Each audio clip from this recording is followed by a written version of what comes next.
Assalamualaikum warahmatullahi wabarakatuh. Perkenalkan, nama saya Santika Diputri dengan NIM A1S11835. Saya merupakan mahasiswi dari Bimbingan dan Konseling Fakultas Keguruan dan Ilmu Pendidikan Universitas Jambi. Nah, baik, di sini saya akan membuat video tentang media belajar yang akan dibahas dalam materi konseling kelompok. Nah, di sini saya membuat video ini agar memenuhi mata kuliah saya, prosedur kelompok dalam konseling, di mana diampu oleh Bapak Afan Yusra dan juga Pak Resimin. Nah, baik, di sini akan saya jelaskan seputar tentang konseling kelompok. Berbicara tentang konseling kelompok, tentunya tidak lepas dari kata kelompok. Nah, yang dimaksud dari konseling itu sebenarnya tentunya konseling kelompok. Terdapat dua kata, konseling. Konseling merupakan proses pemberian bantuan yang diberikan. Nah, sedangkan kelompok merupakan sebuah kondisi. Kondisi itu merupakan kondisi di mana kondisi berkelompok, kondisi yang tidak hanya satu orang, melainkan dengan beberapa kelompok. Nah, berbicara tentang konseling kelompok, nah pengertian dari konseling kelompok itu sendiri adalah di mana proses pemberian bantuan dari konselor atau guru BK ke anggota kelompok dengan tujuan untuk bisa mengarahkan anggota kelompoknya bisa menemukan jalan keluar dari masalahnya. Nah, di dalam konseling kelompok itu tersebut terdiri atas pemimpin kelompok dan juga anggota kelompok. Lalu apa sih itu pemimpin kelompok? Nah, pemimpin kelompok di sini berfungsi untuk mengatur jalannya diskusi sebagai lalu lintas, sebagai pengatur, sebagai pengatur dalam kelompok agar tidak melenceng dari apa-apa yang dimasukkan dalam konseling kelompok. Nah, pemimpin kelompok ini yaitu adalah guru BK. Nah, guru BK atau konselor. Selain dari guru BK atau konselor, pemimpin kelompok, terdapat juga anggota kelompok. Nah, anggota kelompok ini adalah tidak lain dan tidak bukan adalah siswa. Nah, siswa itu adalah siswa yang memang bisa ditunjuk atau bisa juga siswa yang memang sudah ingin menyelesaikan masalahnya dan datang ke ruang BK. Nah, dengan konseling kelompok ini, kita memanfaatkan dinamika kelompok. Dinamika kelompok ini adalah di mana misalnya si A nih mengalami masalahnya itu akan diselesaikan secara berkelompok. Nah, selanjutnya yaitu saya akan membahas tentang tujuan dari konseling kelompok itu sendiri. Tujuan dari konseling kelompok itu sendiri adalah memendirikan siswa.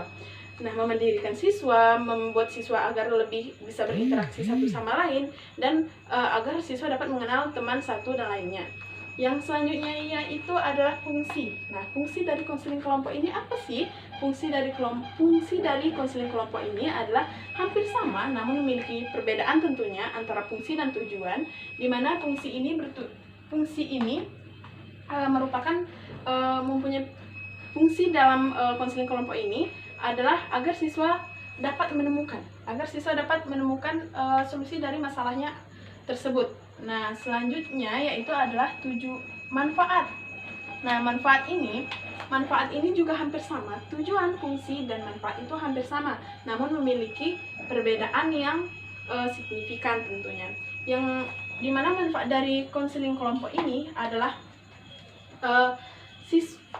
terdapat pada guru dan juga siswanya itu sendiri, terdapat pada pemimpin kelompok dan juga anggota dari kelompoknya tersebut. Nah,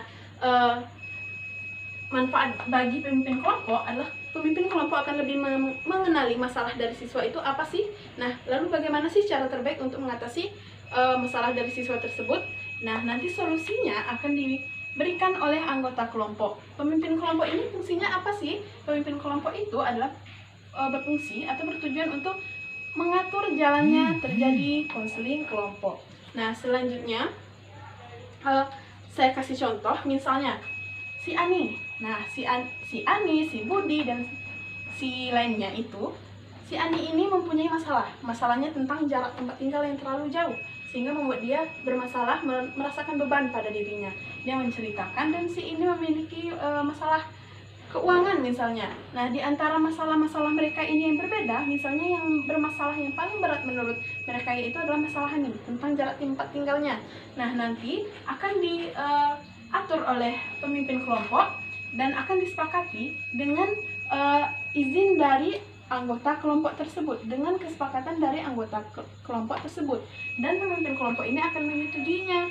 Nah, selanjutnya dari yang saya bahas tadi, tentunya dapat kita tarik kesimpulan bahwa konseling kelompok ini adalah sebuah pemberian bantuan yang diselesaikan secara kelompok, yang diberikan dari kelompok dan juga untuk kelompok, yang diajukan oleh guru BK atau konselor di sekolah untuk mendirikan siswa di sekolah agar tidak merasa dirinya ini sendirian, agar tidak merasanya ini tidak mampu menyesuaikan dirinya, namun mereka juga bisa hidup berkelompok, karena sesungguhnya kita itu adalah manusia dengan makhluk sosial.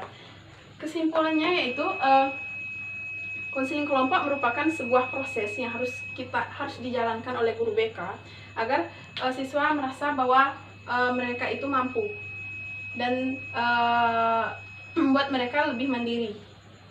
Sekian yang dapat saya sampaikan. Mohon maaf jika terjadi kesalahan. Saya Santika Dwi Putri, mohon undur diri. Terima kasih atas perhatiannya. Saya ucapkan Assalamualaikum warahmatullahi wabarakatuh.